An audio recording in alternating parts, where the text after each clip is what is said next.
Assalomu alaykum, hurmatli Line klinikamizni aziz kuzatuvchilari. Bugun sizlarga ovulyatsiyani qanday qilib aniqlash mumkin, ilk belgilari to'g'risida gapirib o'taman.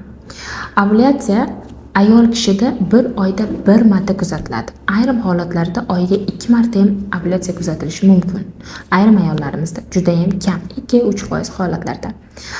Ovulyatsiyani uy sharoitida qanday aniqlash mumkin yoki klinikaga borib qanday murojaat qilish mumkin va qaysi kunlarda? Shu to'g'risida sizlarga ma'lumot berib o'tsam. Ayolimiz keldi, hayz sikli muntazam 28 kunlik siklda bo'ladigan bo'lsa, ovulyatsiya kunlari hayzining 12, 14, 15 kunlariga to'g'ri kelishi mumkin.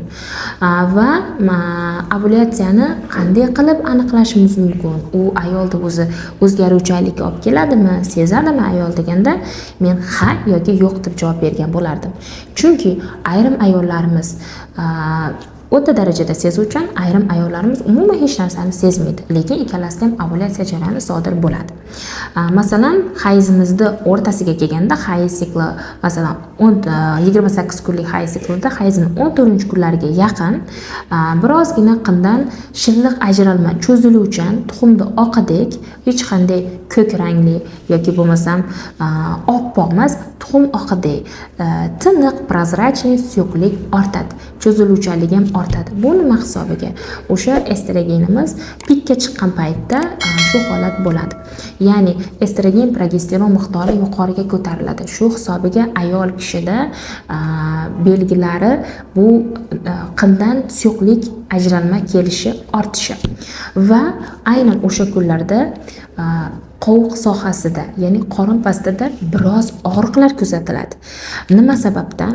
Chunki sizda tuxum hujayra даже 2 sm, 2-2,5 sm gacha kattalashadi. Sizdagi o'sha tuxum hujayra oyiga bir marta yetilib yoriladigan va o'sha kattalashgan sari sizda og'riq berishni boshlaydi. Bu sizga diskomfortlik, biroz o'tirganda, yurganda biroz og'riq berishi mumkin va o'sha yorilgan kunida ham o'sha kunda o'zida og'riq kuchayadi.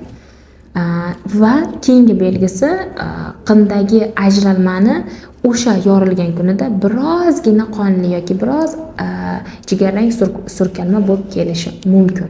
Bu ham keyingi belgisi. Va bazal harorat ortishi. Men buni juda ko'p gapirganman. Bazal haroratni aynan og'iz orqali yoki orqa rektal mesohaga qo'yib termometrda aniqlash mumkin.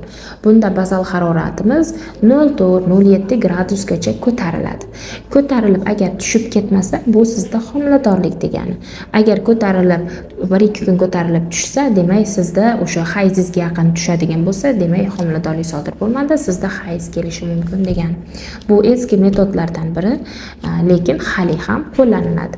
Va keyingisi biz sizda ovulyatsiya borligini ginekolog ko'rib, kreslomizda ko'rib sizda aytishimiz mumkin ginekologik ko'zgular yordamida. Bunda bachadon bo'ynida o'sha shilliq kelishini va o'sha joyda aynan bu Alloh tarafidan yaratilganki, spermatozoidni bachadon ichiga kirishini yaxshilash uchun suyuqlik ortganini ko'ramiz.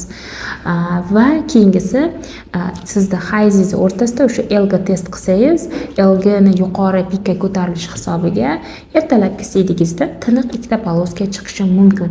Bu lekin 100% ishonchli usul emas. Va ovulyatsiyani biz follikulometriya qilib vaginalniy UZIda sizlarga aytib o'taman, tepadan abdominalniy UZI qildirmasdan vaginalniy UZI qildirib homiladorlikka tayyorgarlik ko'radigan qizlarimiz ikki taraflama tuxumdonlardagi follikulni o'lchovlari, u hali qanaqa kattalashgan, yorilib qolmaganmi va endometriya qavati qanaqa, bir-biriga mosmi? Ya'ni sizning follikulingiz o'sadi, lekin endometriya kichkina yoki follikul o'smasdan endometriya kattalashib qolishi mumkin.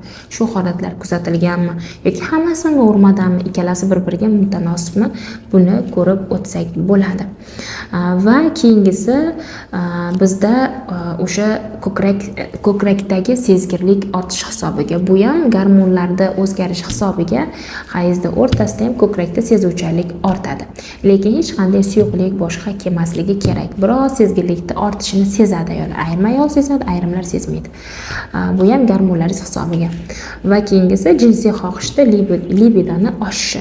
Bu ham estrogenlar ko'tarilishi hisobiga jinsiy xohish ortadi ovulyatsiya paytida. Va keyingi belgi, agar sizda ovulyatsiya jarayoni o'tib ketdi, siz bila olmadingiz. Shunaqa holatlar ham bo'ladi. Bo'ldimi, bo'lmadimi? Bunda ertalabki qondagi progesteron miqdoriga qarab bilsak bo'ladi.